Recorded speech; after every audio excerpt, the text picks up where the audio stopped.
Malam itu, hujan turun dengan sangat deras. Angin kencang berembus, menggoyangkan pepohonan. Ini baru jam 10 malam. Tapi jalan di perumahan elit itu sudah sepi. Tak ada satupun kendaraan yang berlalu lalang. Kemudian, dari kejauhan tampak seorang lelaki membawa payung warna hitam. Ia berjalan dengan terburu-buru dan berhenti di depan gerbang rumah elit. Tampak tangan kiri lelaki itu menenteng sebuah boneka bayi yang amat kotor. Si lelaki membuka gerbang dan segera masuk ke halaman rumah yang cukup besar. Setibanya di beranda rumah, ia meletakkan payung itu dan segera masuk. Ternyata pintu rumahnya tidak dikunci. Kini wajah si lelaki tampak jelas. Nafasnya terengah-engah. Lalu ia masuk ke dalam kamar untuk menemui istrinya. "Ratih, ini bonekanya. Maafkan aku ya," ucap lelaki itu sambil memeluk tubuh istrinya yang meringkuk di pojokan kamar. Ratih meraih boneka bayi itu dan langsung memeluknya dengan sangat erat. Itu adalah boneka arwah. Sudah lama sekali Ratih merawat boneka itu. "Jangan buang boneka ini lagi ya mas," ucap Ratih. Andre pun mengangguk sambil mengelus rambut istrinya itu. Tadi sore Andre memang marah besar karena dia merasa istrinya sudah semakin aneh. Semenjak anak pertama mereka meninggal karena penyakit misterius, Ratih memilih mengadopsi boneka arwah. Boneka itu Ratih beli dari pasar barang-barang antik. Itu adalah boneka bayi yang umurnya kisaran 1 tahunan. Ratih sangat menyayangi boneka arwahnya. Setiap hari boneka itu ia rawat layaknya anak sendiri. Namun semakin lama tingkah Ratih malah semakin aneh. Wanita itu bahkan tidak mempedulikan suaminya. Setiap hari yang Ratih urus hanya boneka arwah. Itulah yang membuat Andre marah. Dia pun sempat membuang boneka itu ke tempat sampah agar Ratih tak lagi mengurus boneka arwah. Tapi yang terjadi malah sebaliknya. Ratih mengamuk. Dia memecahkan barang-barang rumah dan minta agar boneka arwahnya itu dikembalikan. Ratih tak bisa dipujuk. Wanita itu bahkan sudah memegang pisau dan mengancam akan bunuh diri jika bonekanya tidak dikembalikan. Andre pun mengalah. Buru-buru dia keluar dari rumah dan berjalan di tengah-tengah hujan deras. Untungnya boneka itu masih ada di tempat sampah. Hanya saja tertimbun oleh sampah plastik. "Aku janji tidak akan membuang bonekamu lagi," ucap Andre sambil mengecup rambut istrinya. Wajah Ratih tampak pucat. Penampilannya tak terurus. Andre khawatir kalau terus-terusan dibiarkan seperti ini, maka istrinya itu pasti jadi gila. Andre harus cari cara agar istrinya bisa melupakan boneka arwah. Andre membopong Ratih ke tempat tidur. Wanita itu masih memeluk boneka arwah yang sudah ia anggap sebagai anak sendiri. Ratih pernah bilang kalau di dalam boneka itu ada arwah anaknya yang sudah meninggal. Oleh sebab itu, Ratih selalu memperlakukan bonekanya seperti anak sendiri. Tak lama kemudian, Andre membereskan barang-barang rumah yang sempat dibanting oleh Ratih. Di rumah sebesar itu, Andre dan Ratih hanya tinggal berdua. Tak ada pembantu. Beberapa bulan ini, Andre sudah 10 kali ganti pembantu. Tak ada satupun yang betah kerja di rumah tersebut. Para pembantu itu selalu mengundurkan diri. Dan setiap kali Andre bertanya pada para pembantu, maka mereka pasti akan menggelengkan kepala sambil menampakkan wajah pucat. Para pembantu itu sangat ketakutan, seperti ada hal yang amat mengerikan yang mereka jumpai di rumah Andre. Andre pun capek nyari pembantu. Akhirnya Andre sendiri yang harus mengurus rumah. Sementara kelakuan istrinya hanya ngurusin boneka arwah setiap hari. Andre sendiri memang merasa ada hal yang aneh pada boneka arwah itu. Andre pernah mimpi buruk. Dalam mimpinya itu, ia melihat boneka arwah merayap di rumahnya. Dalam mimpi Andre, wujud boneka arwah menjadi sangat mengerikan. Awalnya, Andre menganggap itu hanya sebatas mimpi. Namun lama-kelamaan, banyak kejadian aneh di rumahnya Andre. Seperti kalau tengah malam Andre mendengar suara ketukan di dapur. Juga langkah kaki seseorang yang mondar-mandir di rumah. Sebenarnya Andre ingin membuang boneka itu, tapi istrinya pasti akan ngamuk. Jadi Andre tidak punya pilihan lain. Terlintas dalam benak Andre, ia ingin sekali menyewa babysitter untuk mengurus boneka arwah agar istrinya pelan-pelan lepas dari boneka tersebut. "Sayang, kayaknya kamu kewalahan kalau harus mengurus boneka itu sendirian. Bagaimana kalau aku carikan babysitter?" kata Andre. Ratih terdiam sejenak. Dia tampak sedang mempertimbangkan saran suaminya itu. "Kamu jangan khawatir sayang, walaupun ada babysitter, kamu tetap bisa awasi bonekamu," ucap Andre. Ratih pun mengangguk, tanda ia setuju dengan saran suaminya itu. Dan besoknya, Andre langsung mendatangi yayasan penampung tenaga kerja babysitter. Ia masuk ke dalam kantor yayasan itu. "Kami punya banyak babysitter, silakan dipilih Pak," ucap pemilik yayasan. Ia menyodorkan sebuah buku yang berisi foto-foto babysitter yang tersedia di yayasan itu. "Kira-kira yang kerjanya sabar dan tekun siapa ya Pak?" tanya Andre. "Sebenarnya semua pekerja di sini punya sifat sabar dan tekun. Tapi kalau boleh saya sarankan Pak, ambil Mayang saja. Dia sudah sangat berpengalaman jadi babysitter. Kerjanya juga sangat tekun dan sabar," ucap pemilik yayasan sambil menunjuk salah satu foto di buku itu. Andre melihat foto seorang wanita muda yang umurnya kisaran 25 tahunan. "Oh, kalau gitu saya ambil Mayang," ucap Andre. Pemilik yayasan pun memanggil Mayang. Lalu muncullah perempuan yang parasnya cantik dan berbadan proporsional. Dan setelah melakukan pembayaran, Andre langsung membawa Mayang ke rumah. Mayang sangat terkesan pada rumah Andre yang amat besar dan elit. Wanita itu pun masuk. "Kalau boleh tahu anak bapak umurnya berapa ya?" tanya Mayang. Andre pun tersenyum. Dia menyuruh Mayang untuk duduk di atas sofa. "Sebenarnya yang bakal kamu urus itu bukan anak-anak," ucap Andre. "Oh, masih bayi ya Pak?" tanya Mayang.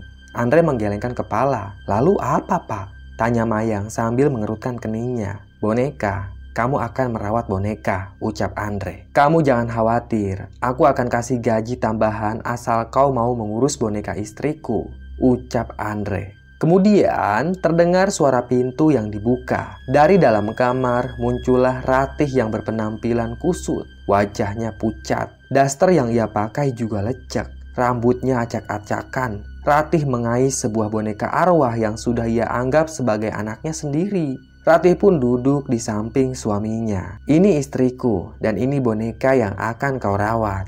Gak perlu ribet, kau cukup mengelapnya setiap hari dan mengganti pakaiannya," ucap Andre. Mayang terdiam sejenak. Dia pun mengangguk. Tak ada pilihan lain. Mayang harus terima pekerjaan itu. Lagi pula sudah 2 bulan dia tinggal di asrama dan tak kunjung mendapatkan pekerjaan. Mayang butuh uang untuk membiayai keluarganya di kampung. Maklum, Mayang ini adalah tulang punggung keluarga. Ayahnya sudah lama meninggal. Dia harus menafkahi ibu dan kedua adiknya. Namun, yang Mayang khawatirkan sekarang adalah soal istrinya Andre. Dia takut kalau istrinya Andre itu adalah orang gila. "Aku mau kau merawatnya dengan telaten. Anakku suka makan 3 kali sehari," ucap Ratih. Mayang bingung dengan apa yang dibicarakan Ratih. Mana mungkin boneka harus diberi makan? Dengan ragu, Mayang pun mengangguk. Ratih menyodorkan boneka itu. Ia minta Mayang untuk mengaisnya. Dan dengan hati-hati, Mayang pun menerima boneka tersebut. Tak lama kemudian, Andre menunjukkan sebuah kamar untuk Mayang. Kamar itu cukup besar dan mewah. "Kau dan boneka itu akan tinggal di sini," ucap Andre. "Baik Pak," jawab Mayang. Andre kemudian menyodorkan beberapa lembar uang 100 ribuan.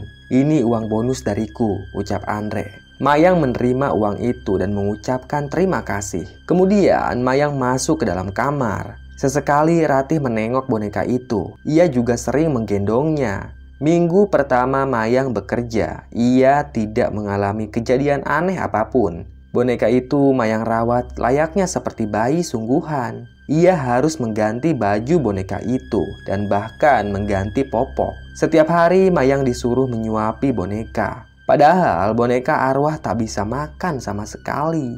Bubur bayi selalu utuh lalu dibuang begitu saja. Dan di minggu kedua, Mayang mengalami kejadian aneh. Saat ia bangun di pagi hari, Mayang mendapati bercak air di lantai kamarnya. Wanita itu pun mendongak ke atas. Dia pikir ada genting yang bocor, tapi plafon kamar itu tetap kering, tidak basah sama sekali. Selama 3 hari berturut-turut, lantai di kamarnya Mayang selalu basah. Entah dari mana datangnya air itu.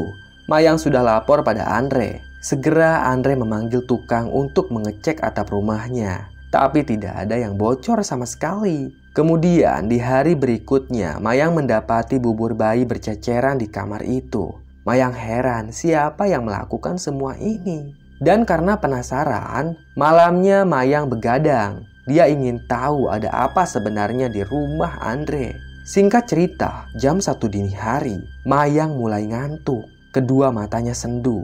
Namun, tiba-tiba saja ia dikagetkan dengan suara gaduh yang berasal dari dapur. Itu suara piring yang jatuh. Segera Mayang menghampirinya. Dan benar saja ada sebuah piring yang pecah. Belingnya berserakan. Mayang pun membersihkan serpihan beling itu. Kemudian ia kembali ke kamar. Mayang pikir pasti ada kucing liar yang berhasil masuk ke rumah lalu memecahkan piring. Besok pagi Mayang akan cari kucing itu. Saat Mayang kembali ke kamarnya, dia kaget melihat keranjang bayi yang berayun-ayun. Perlahan Mayang mendekat pada keranjang bayi itu. Dan anehnya boneka bayi menghilang entah kemana. Mayang menoleh ke segala arah. Tapi boneka bayi itu tidak ada. Napas Mayang terengah-engah. Dia mulai ketakutan. Dari awal Mayang curiga jangan-jangan boneka itu diisi oleh roh jahat. Dan tak lama kemudian ada air yang menetes ke kepalanya Mayang. Wanita itu pun mendongak. Dan dia melihat boneka bayi merayap di plafon. Mulut boneka itu mengeluarkan air yang menetes-netes. Mayang berteriak dengan sangat keras. Dia lari keluar dari kamarnya. Saat itu di rumah hanya ada Ratih karena kebetulan Andre sedang ada kerjaan di luar kota. Ratih pun keluar dari kamarnya. Wajah Ratih tampak sangat pucat dan menyeramkan. Ratih terdiam. Dia berdiri di depan kamarnya sambil menatap Mayang dengan tatapan tajam. Wanita itu pun tertawa terbahak-bahak. Mayang semakin ketakutan saja. Wanita itu pun lari keluar dari rumah. Dia kabur dan tak pernah kembali lagi. Semenjak saat itu, Mayang kapok jadi babysitter boneka arwah. Dia tidak akan pernah menerima lagi pekerjaan semacam itu. Sepeninggalan Mayang, tidak ada lagi babysitter yang betah kerja di rumahnya Andre. Andre selalu berganti-ganti babysitter. Hingga akhirnya ia putus asa dan tak mau menyewa babysitter lagi. Sementara itu, semakin hari kondisi Ratih semakin parah. Kini Ratih benar-benar sudah gila. Andre tak tahan lagi. Dia sudah kehabisan kesabaran. Hingga akhirnya Andre memutuskan untuk menceraikan Ratih. Wanita itu pun diantar pulang ke rumah orang tuanya. Ratih bahkan sudah tak ingat sama siapapun. Dia seperti sudah kehilangan akal. Ratih sangat tergila-gila pada boneka arwah. Bisa jadi ada roh jahat yang sudah mempengaruhi Ratih. Tubuh Ratih menjadi kurus krempeng. Dia juga suka tertawa dan menangis sendirian. Setiap hari Ratih menciumi boneka itu. Kedua orang tua Ratih sudah mencoba untuk mengobati anaknya. Beberapa orang pintar sudah datang ke rumahnya orang tua Ratih. Tapi wanita itu susah sekali disembuhkan. Kondisi Ratih malah semakin parah. Sekarang dia suka ngamuk, membanting apapun yang ada di rumah. Ratih pun dipasung oleh kedua orang tuanya. Hidup Ratih semakin langsa. Wanita itu sudah pasti dipengaruhi oleh roh jahat yang ada di dalam boneka arwah. Selesai. Terima kasih sudah menyimak cerita Mbah. Tunggu cerita-cerita lainnya ya. Tetap sehat dan salam merinding.